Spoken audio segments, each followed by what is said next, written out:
Look at these totals. I mean, they're pretty tremendous here, especially whenever you think about Southern California, the grapevine, getting some snow. So it's not just Northern California. It's not just the Northern Sierra that's getting it. Lake Tahoe, you've got even more in store. So the snowboarding out there, gonna be awesome. And you'll notice the driving maybe not so great. So if you have to go over any of these passes, keep in mind that you need your snow chains and you need to be prepared that some of those passes might be closed. Hey, it's not just California in on this action. Look at Durango, Colorado. If you're heading there, enjoy a nice cabin, beautiful snowpack coming up to a foot of snow there, and even some of the resorts in northern New Mexico. We're talking about Angel Fire. Maybe you're going to Taos, going skiing there, out at Sipapoo, great little spot there. You've got some good snow on the way. Now, this is the precipitation. So we've talked about the snow, but look at the rain that we are expecting. Southern California, where we badly need this rain, we're getting 3 to 5 inches. But what does 3 to 5 inches equate to?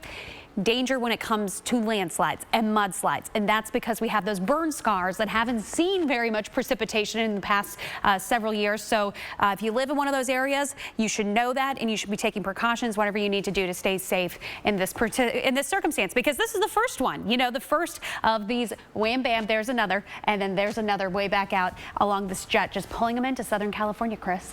And Kate, to the ocean's not cold, it's still pretty warm, so we definitely have some ocean effect snow that we're seeing this morning. Look at the reports that we have, 2.5 inches in Pembroke, and you'll notice that we get a lot of this snow continuing so far this morning. Now, I know this is showing up green there for just a second. It's not rain, it's snow, and you can see how it's just hanging out right here over the Cape and parts of Massachusetts. Now, if you're in Rhode Island, you've really quieted down with this, so you're not seeing as much of that, but not really in Boston proper either. But if you get out onto the Cape, that's where we're really focusing on all this snow. Hey, check out Martha's Vineyard. You've got snow today. Nantucket the same. This lake effect snow, it continues all the way through later on this afternoon. So your Tuesday, you could see lower visibility. Please be careful, like that school bus accident. We don't want to see that happen again. Accumulation's not expected to be significant, but just enough to put a little cramp in your day, cramp in your style. Cramp in the style just a little bit.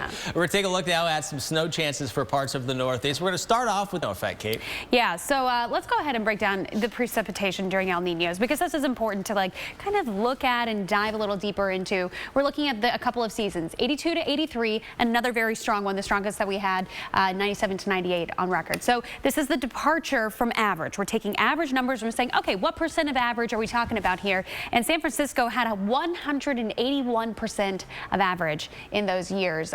Eureka, California, you got 146%. Look at this, Los Angeles, 209% of average. So you literally doubled your yearly rainfall. But it's important to note that this doesn't all happen in December. So I know you're saying, well, we are already through December. Look at this, San Francisco, 60% is what you would get, what you got in December. So historically speaking, December's actually a little drier in an El Nino year, and much wetter through January and into February, which is kind of the pattern that we're starting to see set up now. So, you know, we're kind of fitting the bill there. Only 84% of average in San Francisco for December. So the top two El Ninos that we have, look at this. We have December at 80%, and this is looking at Los Angeles here. And then February, 274% of average. So that just gives you an idea that, hey, you know what? I know that it hasn't been all that wet so far. Know that it's wet with this pattern, but this pattern could be a hint of what's to come.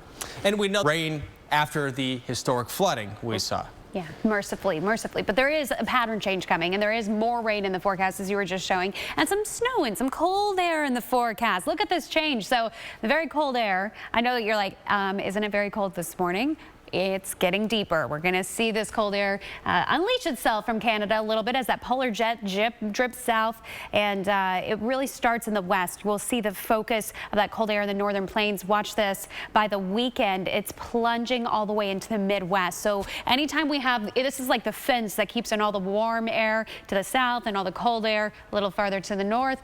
Not this week.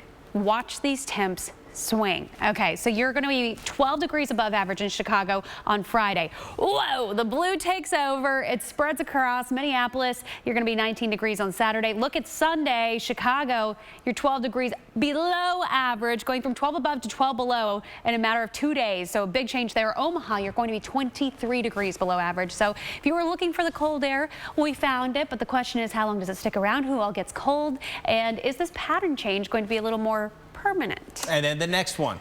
This is a lot.